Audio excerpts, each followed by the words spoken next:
ஆனா தேவனை அறிந்தும் அறியாதவர்களா இருக்கிற சிலர் இப்படிப்பட்ட விக்கிரக ஆராதனைக்கு தன்னை உடன்படுத்திக் கொள்ளுகிறத நம்ம பார்க்க முடிகிறது.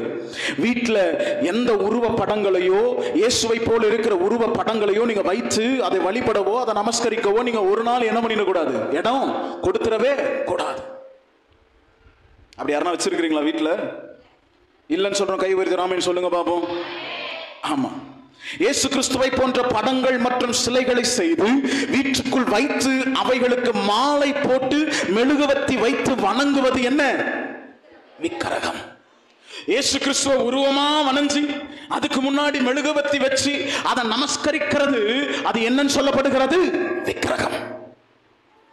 அப்படிப்பட்ட காரியங்களுக்கு நாம விலகி நம்மளுடைய ஆத்துமாவை நம்மை காத்துக்கொள்ள வேண்டும். கைகளை